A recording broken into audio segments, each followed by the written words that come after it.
This definitely surprised the heck out of me when I learned that this was down here. I can't believe this was almost a missed opportunity for me. And honest to God, if I didn't put out that video walking above it for the C&J line, and the viewers who knew about this didn't get in touch with me, I still wouldn't have known about it. But they knew I'd want to check it out, and they were absolutely right. So thank you to the viewers who did notify me of this. I was here just a short while ago, but I can't believe I completely missed this. With the help of some viewers, I returned here because directly beneath us is something I had no idea even existed. And you're invited to come along with me as we head down there to explore it. So let me bring up to speed. I'm coming to you from Ashley, Pennsylvania, and what I'm walking on is the old C&J Railroad. I was here recently to document this, and I walked the entire line from the Borough Building in Ashley to 81 North, where it becomes private property of a scrapyard. And the reason I documented it is because this is a proposed rail trail section to connect Laurel Run of the D&L Trail to Ashley. Well, when that video came out, there were some viewers that got in touch with me and said, hey, did you realize you're actually standing above another piece of railroad history? I'm like, no way. I'm like, I did the research. I know there's nothing else out here. Well, there is, and I was looking in the wrong place because it doesn't show up on the normal maps I use to make my videos. Well, it turns out that what we're standing above actually plays a part in something I documented several years ago near New Angola that also went underneath Interstate 81. Let's get down there, check it out, and I'll share more information with you. We were standing just up there on the C&J line, and down here, look at what we have. A freaking train tunnel. Walked directly over it during my original video. I had no idea it was here. It was completely hidden by nature, but still exists today. But what I can tell you though, it's not for normal train traffic like you would assume. It is something specialized. Something that was involving transportation of people.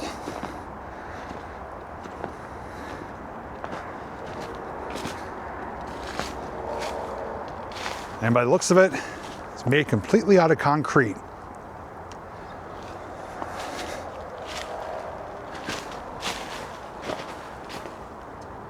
Looks like there may have been a date up there, possibly, but it's eroded away or chipped away. Looks like a couple curvature numbers, but I can't make it out. Also noticing some hooks coming out of the wall, which was holding something back in the day. Possibly electrical lines.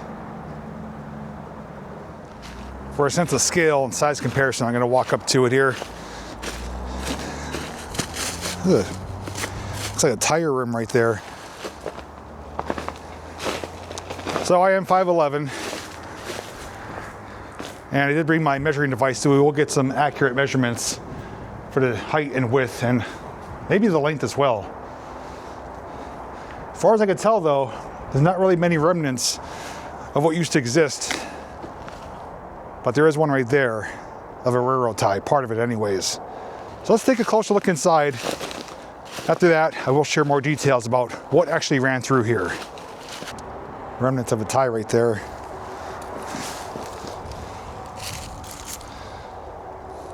Some coal in here too, but that's not a clue as to what came through here, because as far as I know, it had nothing to do with that.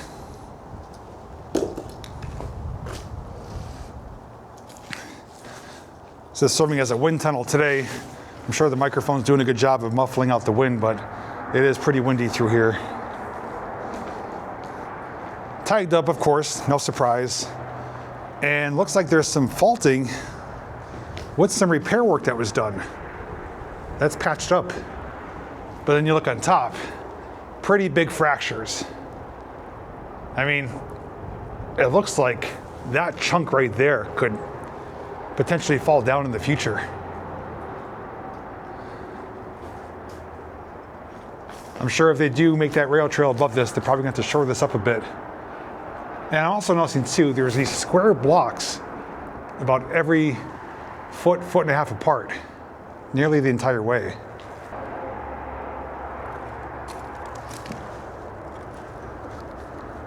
It's just loose right there. Yeah.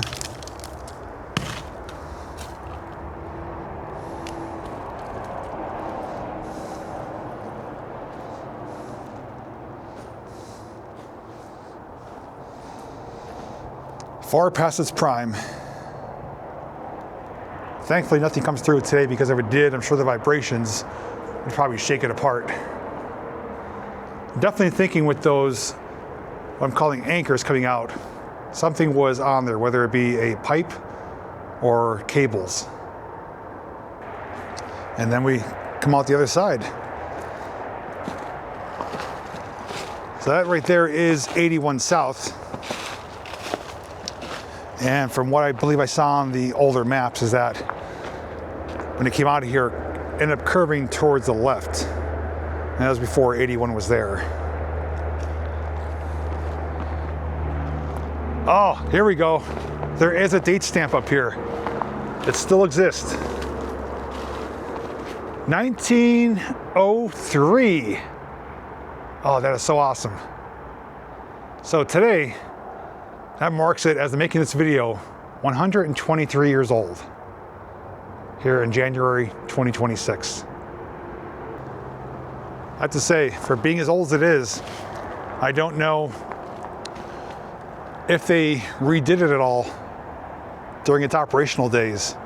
But knowing when you do learn how long it's been abandoned, well, this is holding up quite well, despite the fracturing and cracking that we do see on the inside. So first off, why did I miss this originally? Why didn't I know about it? Well, when I do my research, especially for railroad locations, I have a number of different resources. And one of the most helpful tools, even though it's not always accurate, is the Rail Guide app or site. I'm actually on it right now. Now when I go to Current Classic, which is a setting that shows you current and former railroads that travel through the area, I'm going to take a screenshot and show you what it shows me, which is I'm standing nearby the CNJ, which we know is directly above us. And when I did my research, obviously that's what I found, just the CNJ here. Well, if I do switch to abandoned on here, well, this shows up as an abandoned, unlabeled line. So same screenshot, same location, it does show up as abandoned. So that's why I missed it the first time. I didn't search abandoned. I didn't even know anything came through here, because not only with the Rail Guide app, but also the old images I was looking at, I wasn't looking for a rail line here. I was just documenting the CNJ.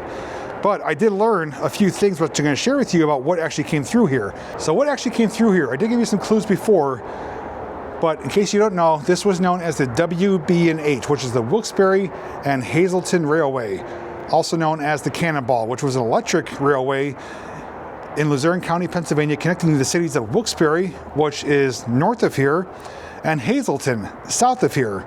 It operated from 1903, which is when this tunnel was built, and it operated until 1933, only operated for 30 years, and it used a third rail, had no grade crossings, approximately 30 miles long. It had one tunnel between Warrior Run and New Angola through Penobscot Knob, which Interstate 81 now crosses. That's what I actually documented several years ago, is that tunnel which goes underneath Interstate 81.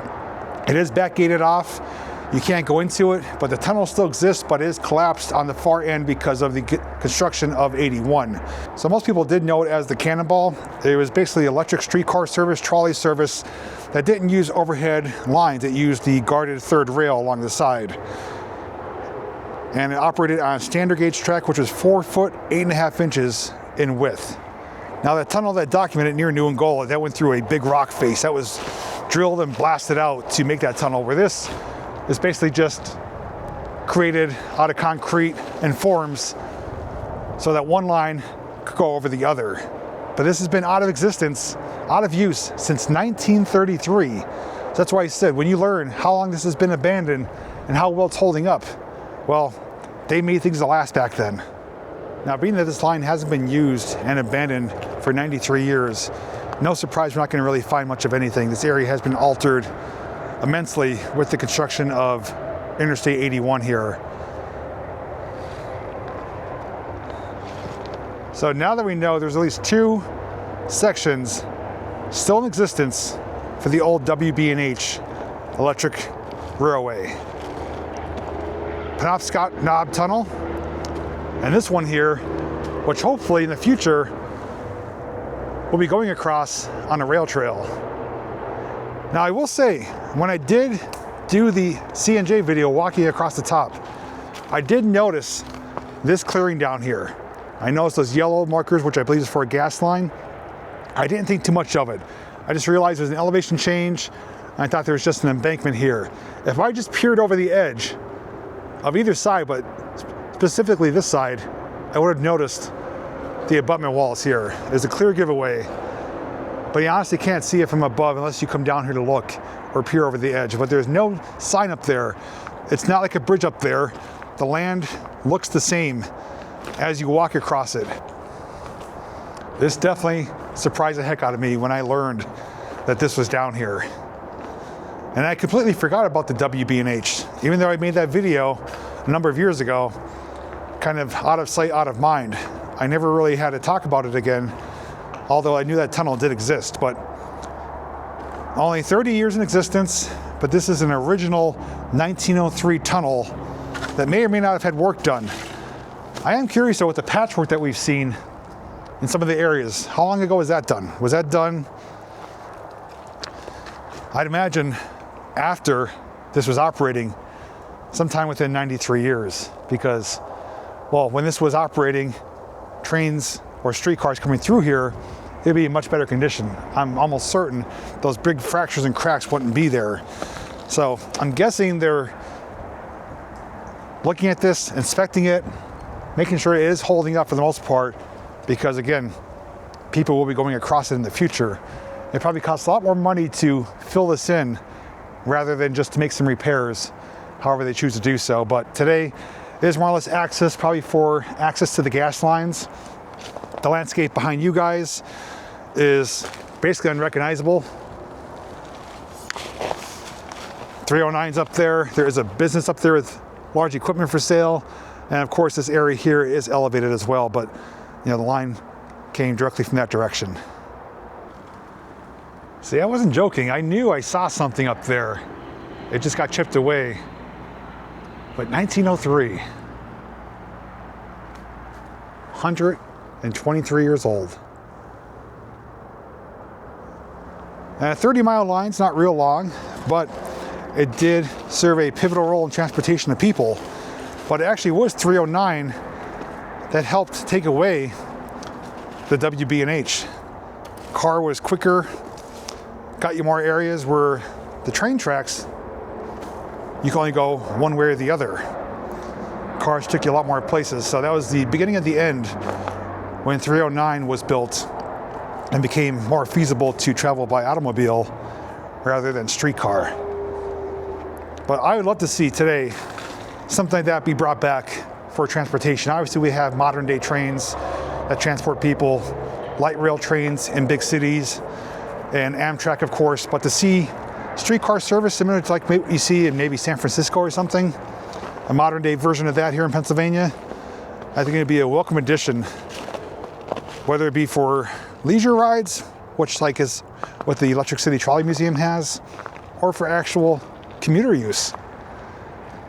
I'm sure there's plenty of people out there that would benefit from it who don't own automobiles or don't want to drive, don't want to fly, don't want to walk or bike.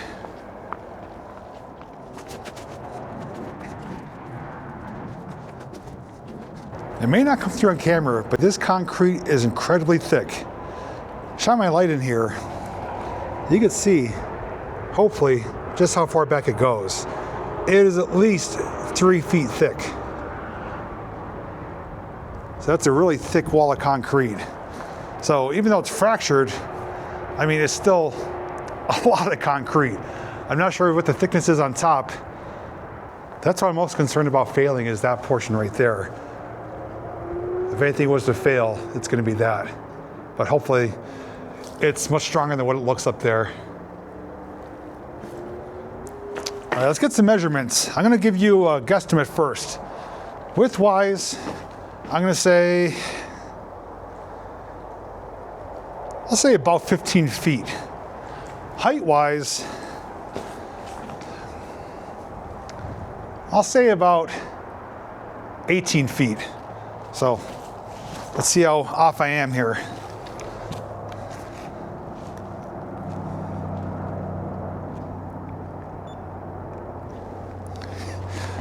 Oh, I guess I'm getting better at this.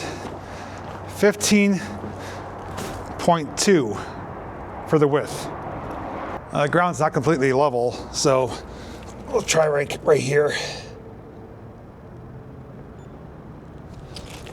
Okay. 15.5. It's almost as wide as it is tall, so I was a little bit off on the height. All right, right now I want to measure length, but I don't want to measure these sides that fan out. I just want to do basically from top to top. So I'm going to do this span right here. Now, if I was to guess, let's see.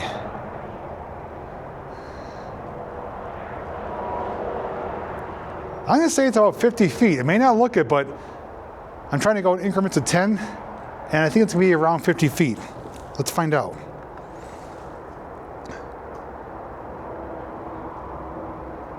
Trying to see the laser over there. 1, 2,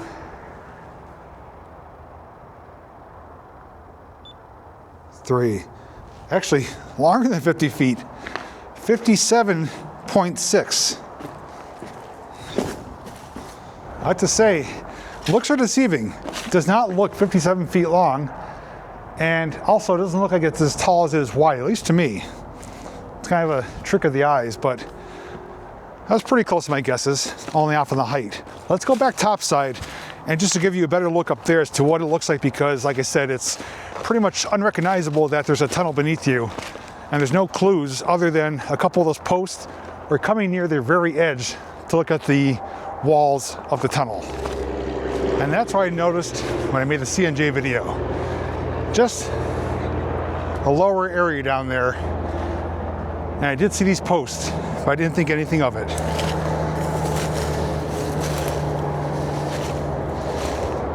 Oh, here's a mower deck. But summertime, this would be nearly invisible. Unless you come over here, right to the edge, you won't see anything here. It's hiding in plain sight. Nature's doing a fantastic job of disguising it. And on top here, like I mentioned, no visible signs that this is anything other than just a solid rail bed. So this one definitely tricked me. And if it wasn't for those viewers, I would have never known that was down there until maybe stumbling upon it by accident in the future. It's really busy here today with the highways, but back in the day, it was noisy for a different reason. Freight trains right through here, and much quieter electric streetcar service beneath us. But knowing that that still exists today, it just stands the test of time. Things were built to last, and although to me it looks in rough condition, it's probably better than I realize. But those walls are super thick, at least 3 feet thick, if not even thicker. But they are fractured in many parts, and the patchwork they've done hopefully is to ensure that it doesn't get any worse. Because if this doesn't turn into a rail trail, which I'm hoping it does, I'm hoping that tunnel survives. And whether it's just for access use for the gas company or they utilize it some other way, it definitely tells a story of what used to exist. And without that tunnel here, this area has transformed so much over many decades that you wouldn't know electric streetcars came right through here. The only thing we know is the CNG line, the rail bed still exists. So if you haven't seen the video of me covering this, and a section called the Red Line, which went through some residential areas where the rails are still intact, I will link that down below, as well as the video to my tunnel video by New Angola that I documented years ago. Both of them have ties to this area and what we covered today. And if you haven't seen them, definitely worth checking out after this one. So thanks once again to the viewers for letting me know about this almost missed opportunity. And thanks to you guys for watching and coming along as we explored the wb&h 1903 tunnel directly beneath our feet. Take care, and as always, I'll see you in the next video.